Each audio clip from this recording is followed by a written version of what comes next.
Hello everyone, welcome back to my channel Abhik art creation. তো এই রবি ঠাকুরের ড্রয়িংটা আমি করেছি পেন্সিল দিয়ে। তো এটা একটা রিয়েলিস্টিক কাজ, আর এটাও আমারই কাজ। এটা কিন্তু রিয়েলিস্টিক নেই, এতটা রিয়েলিস্টিক আমি করিনি। তো আমি কীভাবে করলাম তোমাদের রবি ঠাকুরের যেটা স্কেচ, ওটাও কীভাবে করলাম বলবো, আর এটা কীভাবে করছি আর শেডিংয়ের কিছু টিপস তোমাদের আমি আজকে দেবো। তো পোর্ট্রেট ড্রয়িং করা অনেকের পছন্দ, অনেকে আবার পোর্ট্রেট ড্রয়িং করে অনেকে ইনকামও করে। আমার কাছে অনেক কমিশন ওয়ার্ক আসে, আমি খুব একটা করি না কমিশন ওয়ার্ক। তো তোমাদের সেটাকে আমি দিতে পারবো, তোমরা যদি ভালো কাজ করো। তো যারা যারা ভালো কাজ করো অবশ্যই কমেন্ট তাদের ছবিগুলো দেখো, তো আমি তাদের কমিশন ওয়ার্কগুলো তাদেরকে দিয়ে দেবো। আর বলছি, পেন্সিল ধরা কিন্তু অনেকটা ম্যাটার। যারা ভাবছো নতুন নতুন আমি পোর্ট্রেট ড্রয়িং করা শিখবো, তাদের জন্য আমি বেসিক্যালি তাদের জন্য বলছি। তো দেখো, ফার্স্ট অফ অল তোমরা প্র্যাকটিস করো ড্রয়িং করা। যে কোনো পোর্ট্রেট মানে কিন্তু তার মুখাবয়ব 100% না হলেও 90% মেলানোর চেষ্টা করো। আমারও ফার্স্টে অনেক ড্রয়িং আছে যেগুলো অনেকে মিলছে না, অনেকে মিলেছে। তো তারপরে আস্তে আস্তে কিন্তু আমি এই পর্যন্ত এসেছি। তো তারপরে এরকমভাবে পোর্ট্রেট, যত রকম আমার পোর্ট্রেট করা আছে সেগুলো কিন্তু কোনোটাও গ্রেড লাইন মেথড ইউজ না করে করা। আমি তোমাদের রেফার করব গ্রেড লাইন মেথড ইউজ করো না। অনেক অনেক সময় বড় বড় ক্যানভাস থাকে, ফুল শিট ক্যানভাস, সেইগুলোর ক্ষেত্রে অনেকটা কঠিন হয়ে দাঁড়ায় ছবিটা ড্রয়িং করা। তো অনেকে সেটা ইউজ করে, তো অনেক বড় বড় আর্টিস্টরা ইউজ করে না। খুব যারা হাই, মানে বুঝতেই পারছো, প্রফেশনাল আর্টিস্ট, তারা ইউজ করে না। নর্মাল যারা, তারা অনেকে ইউজ করে, অনেকে ইউজ করে না। তোমাদের ব্যাপার, আমি তোমাদেরই বলবো ইউজ না করাই বেটার।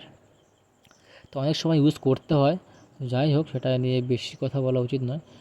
আর তোমাদের যেটা ইচ্ছা তোমরা সেটা করতে পারো। আর বলছি যে শেডিং করা কিন্তু অনেকটা কঠিন বা অনেকটা সোজা। তোমরা শেডিং করো, আমরা কিন্তু ব্লেন্ড করে নিই। হ্যাঁ, তো ধরো সাপোজ একটা করলাম, ঘষার পরে সেটাকে বিভিন্ন ব্লেন্ডিং টুলস দিয়ে ব্লেন্ড করি। এটা কিন্তু আমাদের কলেজে, আর্ট কলেজে কিন্তু এই সমস্ত কাজ একদমই দেখে না, একদম বলে দেয় প্রথমে যে এই কাজটা আমরা দেখব না। যে সমস্ত কাজ ব্লেন্ড হয়, আমার কিছু কিছু কাজ আমি দেখালাম, বললো কাজগুলো ভালো, কিন্তু এই ব্লেন্ডের কাজগুলো আমরা দেখি না। কলেজে এগুলো হয় না, কলেজে স্ট্রোক দিয়ে শুধুমাত্র স্ট্রোকের কাজ হয়। তো স্ট্রোকের কাজ তোমাদের আমি পরবর্তী একটা ভিডিওতে শেখাবো কীভাবে স্ট্রোক দিয়ে কাজ করে। আজকে তোমার যারা অনেকে বিগিনার্স, হ্যাঁ, আমি এক সময় ছিলাম যে পারতাম না পোর্ট্রেট করতে, কিন্তু আমি প্র্যাকটিস করে করে অনেকটাই শিখেছি। আর এখন পোর্ট্রেট করা প্রায় বন্ধ, এখন কলেজে কাজ করতে করতে পোর্ট্রেট খুব কম করা হয়।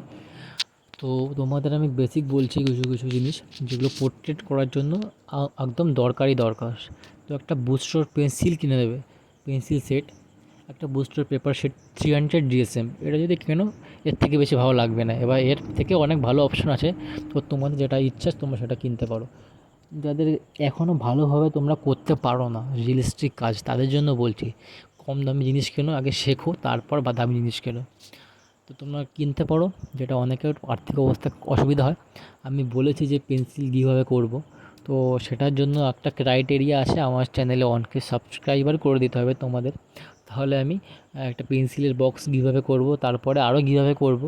কিন্তু ফার্স্টে আমার 1K সাবস্ক্রাইব তোমরা সবাই করে দাও, সবার কাছে ভিডিওটা শেয়ার করো, ভিডিওটা লাইক শেয়ার সাবস্ক্রাইব করো সবাই।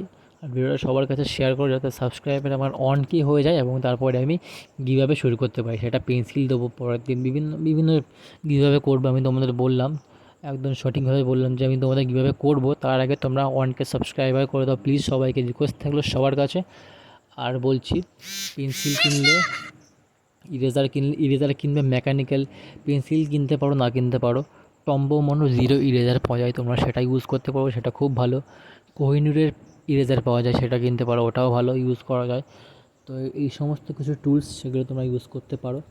আর টুলসের বাদেও তোমার যে ক্রেডিটটা থাকবে, তোমার যে ক্যালিটা থাকবে, সেটা হচ্ছে শেডিং কিন্তু আমরা সবসময় ব্লেন্ড করে রিয়েলিস্টিক কাজ করার সময় করবো না, আমরা কিছু কিছু কাজ করব যেগুলো খুব বেশি ব্লেন্ড না, হাইপার রিয়েলিস্টিক কাজ আমরা সবসময় করবো না। তো এই রকমভাবে তোমরা পেন্সিলটা ধরবে, আমি সেটা তোমাদের একটু পরেই দেখাচ্ছি ভিডিওতে কীভাবে তোমরা পেন্সিলটা ধরে কাজ করবে। তো এখন এই যে ড্রয়িংটা করছি, এর জন্য আমি জাস্ট 10B পেন্সিল দিয়ে পিছনে ব্যাকগ্রাউন্ডটা করেছি, এটা 10Bর ডাস্ট, মানে 10B পাউডার 10B পেন্সিলের পাউডার। 10B পেন্সিলটা ভালো করে ঘষে ঘষে পাউডারটা ইউজ করে সেটাই ইউজ করেছি। তো তোমার অনেক ইচ্ছা যে আমি এটা পেন্সিলের 10B পেন্সিলের পাউডার ডাস্ট পাওয়া যায় না, ডাস্ট পাউডার, সেগুলো কিনবো। সেগুলো কেনার কোনো দরকার নেই, এক্সট্রা খরচা করার কোনো দরকার নেই।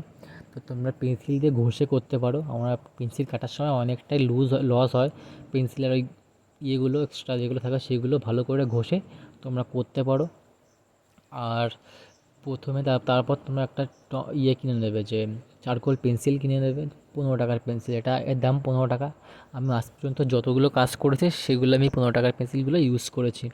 তো আমি তোমাদের দেখাবো, আমি তোমাদের বললাম যে আমাদের কলেজে, আর্ট কলেজে এই সমস্ত ব্লেন্ড করা কাজগুলো ইউজ হয় না। তো কলেজে কী ধরনের কাজ আমি করি, আমাদের কলেজের সিনিয়ররা কী কাজ করে সেগুলো তোমাদের দেখাবো। তো তার জন্য তোমরা অবশ্যই চ্যানেলটাকে সাবস্ক্রাইব করো, সবার কাছে শেয়ার করো, যাতে আমার চ্যানেলে অনেকে সাবস্ক্রাইবার হয়ে যায়। তো যাই হোক, এবার তোমরা এই যে কোহিনূরের যে ইরেজারটা, এটা তোমরা কেন, এটা খুব ভালো, এটা কিন্তু খুব রিয়েলিস্টিক কাজ না।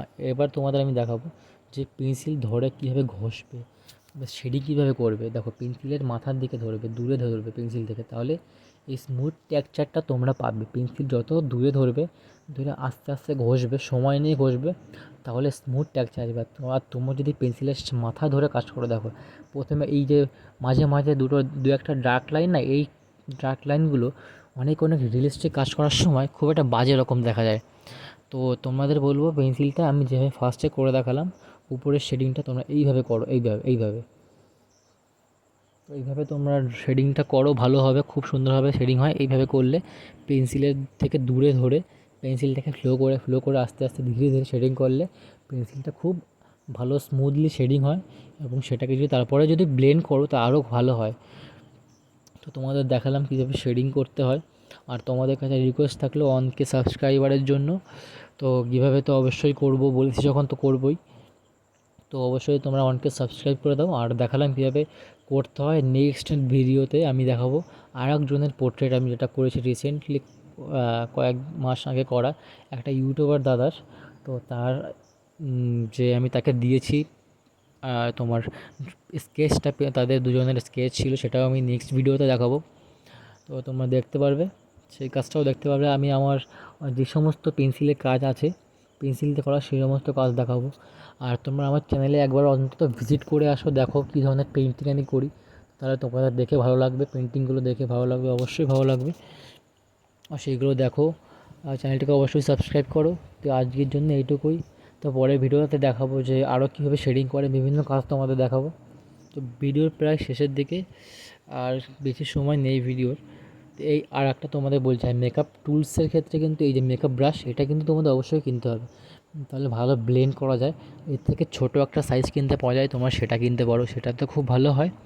আর ইরেজার তোমরা যেটা বললাম, টম্বো মনো জিরো ইরেজার, কোহিনূরের ইরেজার, আর একটা ইরেজার পাওয়া যায় তোমাদের, সেটা আমি তোমাদের কমেন্টে অবশ্যই বলে দেবো। আর একদিন তোমাদের আমি আমার সমস্ত টুলস যেগুলো আমি ইউজ করি পেন্সিল স্কেচের সময়, সেগুলো নিয়ে পুরো ডিসকাস করব তোমাদের, তাহলে আরও সুবিধা হবে বুঝতে। তো আজকে এইটুকুই ভিডিওর মধ্যে বললাম। তো এইটুকুই, তোমরা আগে করো, ড্রয়িং করা প্র্যাকটিস করো, রেড লাইন মেথড আর ইউজ করো না, তোমাদের কাছে আমি এটাই বলবো। আর আরেকটা তোমাদের যেটা মেন জিনিস, সেটা কিন্তু টিস্যু পেপার নিও। টিস্যু পেপার কিন্তু খুব গুরুত্বপূর্ণ। আমি কিন্তু টিস্যু পেপার দিয়ে আস্তে আস্তে করে খুব ভালোভাবে ব্লেন্ড হয় টিস্যু পেপারে, এবং টিস্যু পেপারের ব্লেন্ড কিন্তু অনেক তাড়াতাড়ি উঠেও যায়। কিছু কিছু ক্ষেত্রে সামান্য ছোটো ছোটো হোয়াইট এরিয়া বের করতে হয়, সামান্য একদম পেন্সিলের ডটের মতো, পেন্সিলের ডট যেমন পড়ে একদম সামান্য, কিছু কিছু ক্ষেত্রে ওই সমস্ত জায়গায় টিস্যু পেপারে যদি ব্লেন্ড হয় তাহলে ভালোভাবে বোঝানো যায়, ভালোভাবে হয়। তো এটা কিন্তু রিয়েলিস্টিক কাজ না, এটা জাস্ট পেন্সিল দিয়ে শেডিংয়ের কাজ। তো খুব একটা রিয়েলিস্টিক কাজ আমি এটা করলাম না। আর বিভিন্ন ড্রয়িং তো তোমরা দেখছো আমার চ্যানেলে, তো তোমাদের অবশ্যই কমেন্ট করো কেমন লাগলো। অবশ্যই ভিডিওটা লাইক, শেয়ার এবং সাবস্ক্রাইব করো। দেখা হচ্ছে নেক্সট ভিডিওতে, ততক্ষণের জন্য গুড বাই।